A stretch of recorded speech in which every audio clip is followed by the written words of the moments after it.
Bom, então hoje é o último vídeo, dessa série, pelo menos temporariamente, sobre divórcio e novo casamento. Então espero que, se você assistiu os outros vídeos, espero que tenha ajudado, tenha esclarecido um pouco mais sobre esse assunto tão difícil, tão complicado, e tão profundo e sério para Deus, tá? Então, se você tem alguma dúvida e ainda, enfim, tem situações, ou com você ou com pessoas próximas a você, eu sugiro que você continuar lendo os textos, meditando. Tem outros textos que falam sobre divórcio, na Bíblia, só que esses que eu li são assim, os mais conhecidos e os mais objetivos, Tem outros, Mateus 5 fala sobre divórcio, o próprio Jeremias, e a relação de Deus com o povo de Israel, mostra um pouco da ira de Deus com o povo, mas mesmo assim Deus ele ameaça se divorciar, repudiar, mas ele volta atrás, então mostrando a pessoalidade de Deus, tudo. Então assim, medita nesses textos, medita em Deus, principalmente, não fica sozinha você com seus próprios pensamentos. Pega o pensamento de Deus, pede a Deus, Deus revela o teu pensamento para mim, tá? Então esse é o primeiro conselho que eu quero dar para você.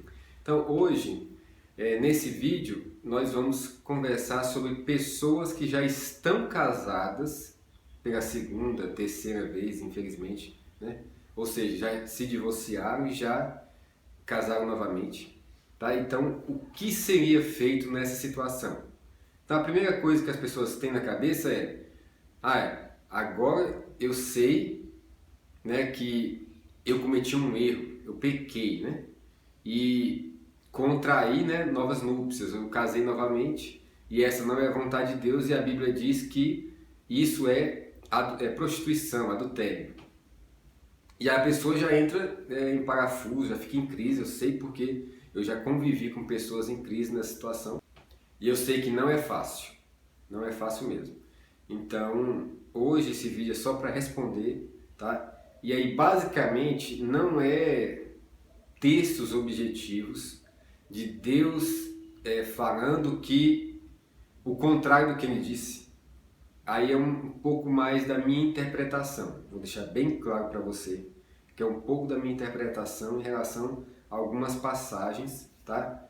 E eu vou trazer para esse contexto de novo casamento, ok? Então, primeira coisa que eu estava comentando as pessoas, e provavelmente você, já pensa que eu casei de novo, estou em prostituição do adultério, então eu tenho que deixar esse casamento e tenho que voltar para o primeiro. Então, essa não é a solução se você já é casado, se você já fez uma outra aliança com outra pessoa, ok? Oh, meu Deus. Então, eu vou trazer um texto, tá? Dois textos basicamente, tá? Em Deuteronômio 24, que é os textos, que eu tenho citado nos vídeos anteriores, e aí tem uma parte que ele traz uma direção nesse sentido, tá? Então eu vou ler o texto todo, são 4 versículos. Diz assim, Deuteronômio 24, versículo 1 até o 24.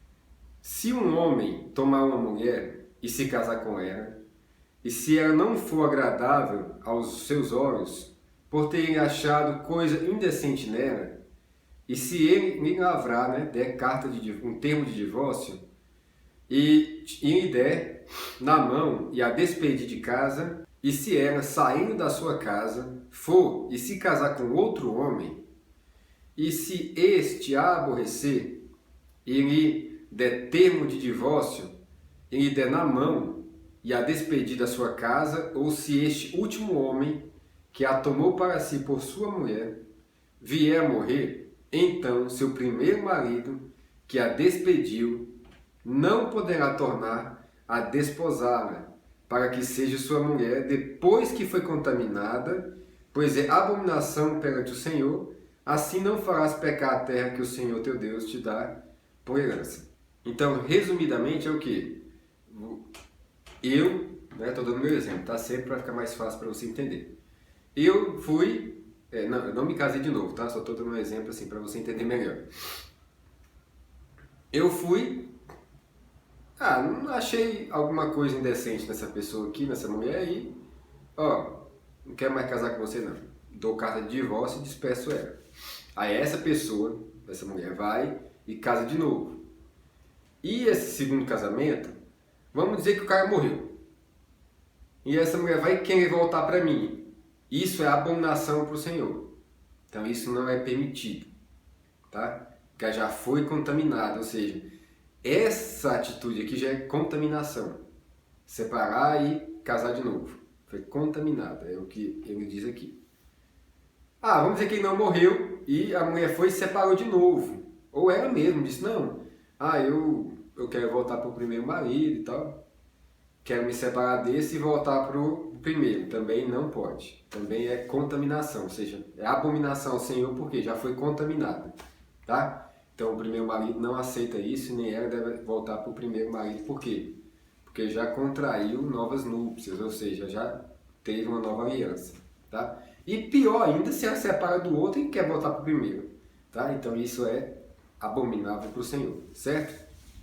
E agora eu quero falar para você, para que está me ouvindo, se for o seu caso ou se você conhecer alguém, compartilhe esse vídeo com a pessoa, que é uma pessoa que já está casada de novo, certo? Separou e casou de novo.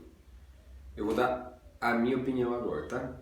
Em Josué capítulo 9, se você conhece um pouco da Bíblia, você vai conhecer essa história, que é a história da aliança do povo de Israel com os gibeonitas. Então vou ler o texto para você conhecer, tá? E depois eu contextualizo rapidinho. Josué capítulo 9, no versículo 14, diz assim: Então os israelitas tomaram da provisão e não pediram conselho ao Senhor. Josué concedeu-lhes paz e fez com eles a aliança de lhes conservar a vida. E os príncipes da congregação lhes prestaram juramento.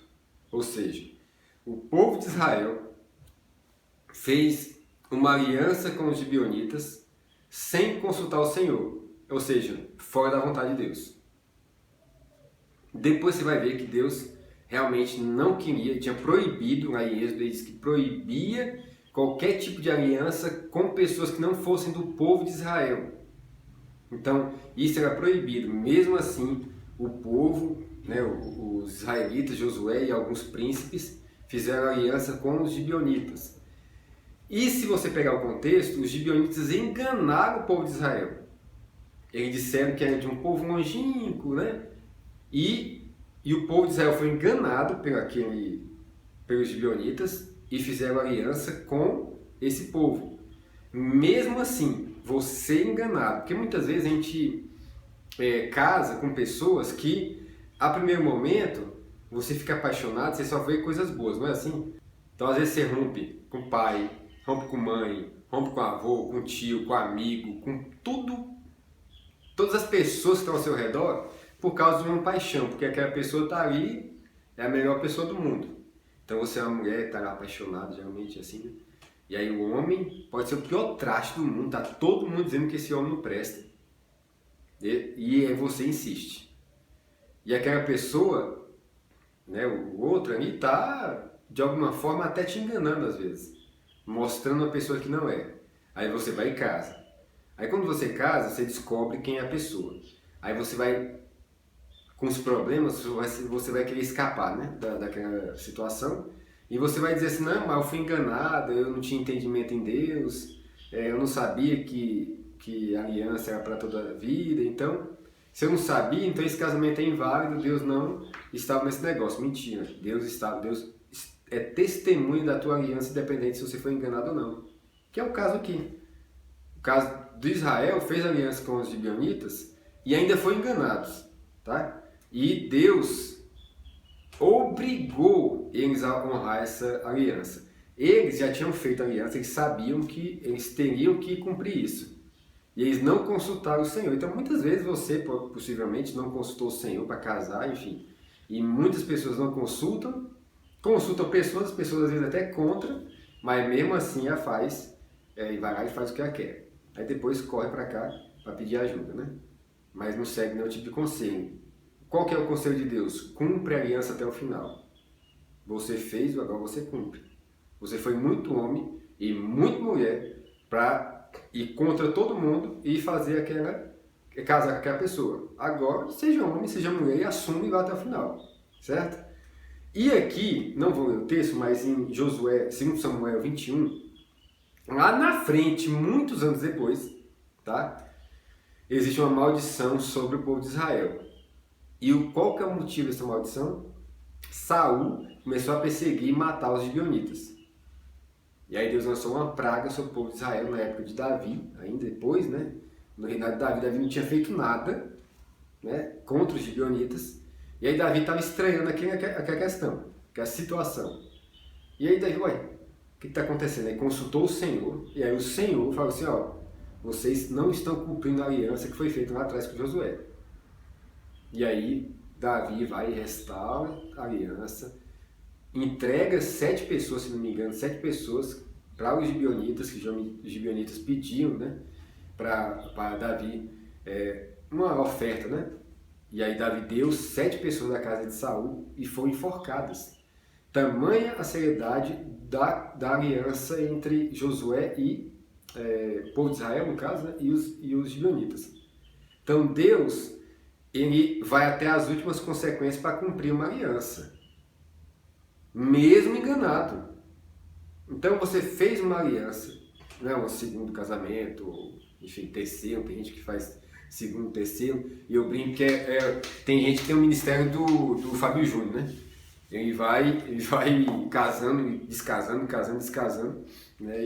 E aí não para, né? Acho que a felicidade está nisso, né? Vai procurando a pessoa perfeita, nunca acha, né?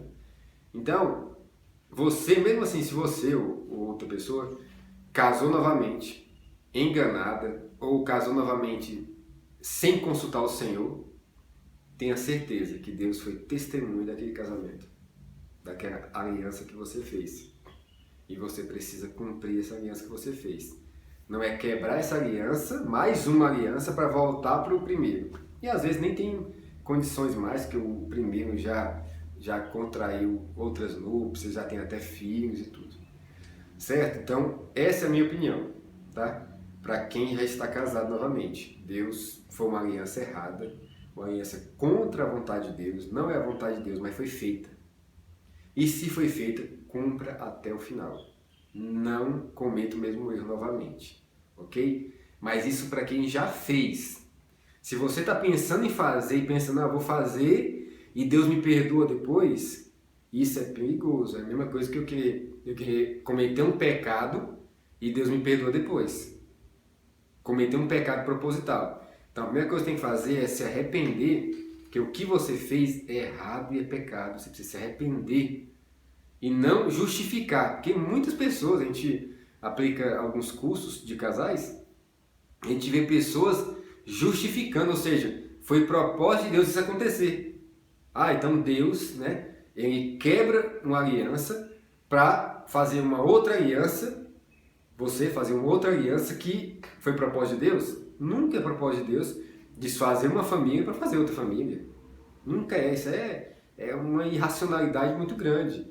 É um desejo da carne de justificar o próprio ato errado. Então, se você separou, você cometeu pecado, e pecado grave. Quebra de aliança para Deus é muito grave. Você viu aqui as consequências, né? Então, é isso que eu queria falar para você. Essa é, vamos dizer assim, uma interpretação minha, tá? Aplicando para o novo casamento, ok? E uma coisa é certa, não é minha interpretação. A aliança é uma coisa muito séria. Se você cumpriu errado ou não, se consultar o Senhor ou não, Deus foi testemunho da sua aliança. E você precisa cumprir até o final. E outra coisa, não justifique o seu erro. Você separou, é erro, pecado. Você errou. Você pecou, independente se foi o outro que te deixou, foi o outro, porque sempre é assim, né? O outro que errou, o outro que cometeu, eu que sou, meu Deus, eu sou inocente, eu que sou a vítima. Quebrou a aliança e acabou. Você quebrar a aliança é casar com o outro, estar com outra pessoa, certo? Então não justifica o seu erro. Você errou, assuma, peça perdão diante de Deus. Porque se você não se arrepender e não pedir perdão diante de Deus, você vai ficar a vida toda em prostituição. Deus perdoa todo pecado, se você se arrepender. Se você ficar justificando que a sua separação e seu novo casamento foi propósito de Deus, Então você nunca se arrependeu, você nunca pediu perdão para Deus sobre o seu pecado, porque você acha que não é pecado, foi propósito de Deus, né? E você vai ficar a vida toda na prostituição. Se é isso que você quer, vai seguir em frente, siga seu caminho. Mas não é isso que aconteceu, ok? Então, é isso. Deus abençoe você. Espero que tenha ajudado todos esses vídeos. Se você não viu, vai no canal e procura os outros vídeos. Vai ficar, acho que no final do vídeo eu vou colocar aqui a playlist, né? E peça revelação para Deus. E se você gostou, compartilha. Se você sabe de alguém que precisa ouvir esses conteúdos, manda para essa pessoa, ok? Para ela assistir. Peça, quando você compartilhar, não compartilhe em tom de condenação, tá? Compartilhe em tom de revelação, a pessoa ganhar entendimento do erro, tá? E se arrepender e viver em paz com Deus, ok? Então curte aí, compartilha. Se não é inscrito, se inscreve no canal para nos ajudar a crescer e a nos ajudar a esse conteúdo alcançar mais pessoas. Então um grande abraço e Deus abençoe.